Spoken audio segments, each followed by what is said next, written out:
beaucoup. On est un tout petit peu en retard, donc c'est tout chousse que l'on va filer à Saint-Gervais-les-Bains, en Haute-Savoie, où nous attend, je crois, Jean-Claude Duss.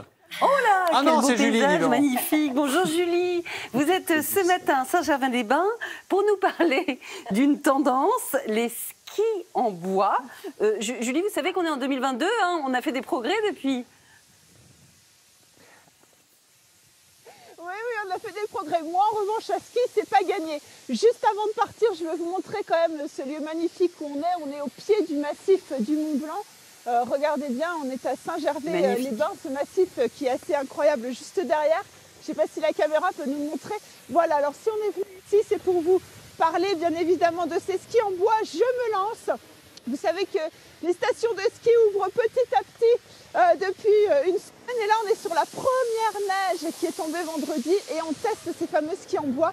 En France, il existe une quinzaine de ma team qui arrive derrière, une quinzaine de fabricants artisanaux comme celui qu'on va vous présenter. C'est Cyril qui est à mes côtés. Vous savez que chaque année, ce sont des millions de paires de skis qui sont vendues, quelques-unes en bois. Je les ai au pied, on va vous les montrer plus précisément. Allez, en France, chaque année, c'est quoi? C'est à peu près 9 millions de skieurs qui viennent tester les pistes. En tout cas, laissez-moi vous dire que vous avez un style impeccable, hein, vraiment, même pas de chasse-neige et tout, magnifique. Mais c'est en quel bois ces skis? C'est fabriqué en quoi? Alors, le bois principal, c'est le frêne. Allez, vous pouvez les enlever, Cyril, si vous voulez, pour qu'on les voit bien. C'est le frêne, c'est ça. Et oui. Alors après, dessus, il y a ce qu'on appelle le plaquage. On va voir quelques images. Ah, bah, il n'y arrive pas. Visiblement, c'est coincé. Sur celui-là, hein, ça ira plus vite. Voilà.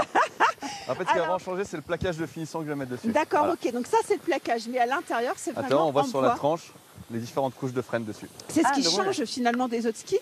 Il faut combien de temps pour fabriquer une paire de skis? C'est environ 12 heures de boulot, sans compter les temps de collage et de séchage. D'accord, ok. Et alors, pourquoi on prend du frêne exactement? Pour son élasticité, sa souplesse et sa robustesse. D'accord, ok. Donc ça reste... Parce que nous, on pensait tout de suite au ski en bois.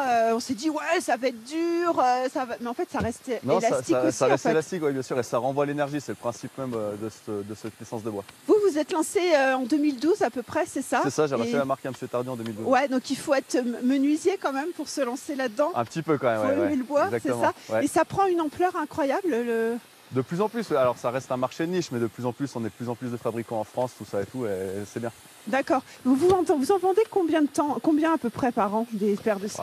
J'avoisine les 100 paires à peu près. Ah oui, 100 paires, donc à peu près 500 depuis toutes ces années. On va dire. Exactement. J'essaye d'enlever mon ski, je n'y arrive pas, Julien. J'ai l'air bête, je n'ai qu'un ski au pied. Écoutez, restez sur votre ski en bois, mais est-ce que vous qui l'avez pratiqué, Julie, la sensation est différente? La sensation et les performances d'ailleurs. Est-ce que c'est très différent des skis qu'on pratique habituellement? Alors, déjà, ce que je peux vous dire, c'est que les skis sont beaucoup plus légers que d'autres skis. Et on va demander ça, par exemple, à Joachim, qui est le testeur des skis en bois. C'est quoi la différence de glisse? Non, au niveau de la glisse, maintenant, on arrive sur des produits qui sont assez proches maintenant des produits qu'on trouve sur le marché normal, en fait, quoi. Donc, on arrive sur des produits aboutis et qui sont beaux maintenant. Donc, c'est une sensation un peu différente ou pas? C'est dans la tête? C'est dans la tête un peu, mais on arrive justement, le produit est vraiment top, on se fait vraiment plaisir, comme avec d'autres produits, d'autres grandes marques, et sauf que c'est un copain qui fait ça avec du bois du coin. Voilà, donc c'est toujours sympa. Et alors regardez, juste pour vous dire, pour finir, tous les skis sont uniques bien évidemment, et ils ont tous un nom, Nolu. Moi j'ai eu le même, ça veut dire un peu rêveur. On est un peu rêveur, quoi. C'est ça, Nolu, je l'ai bien dit. Voilà. Bon, eh ben, écoutez, profitez bien de ce paysage magnifique. Avec un ski, ça va pas être évident. Pas de chasse-neige, hein, Julie, faites gaffe. La neige, elle est trop molle. Merci beaucoup. Oula, oh non, ça y est. Voilà. Chute à l'arrière du peloton. On va peut-être attendre qu'elle retire son ski. Non, ça va. Non, ça va. On la retrouvera demain matin, même endroit, même heure.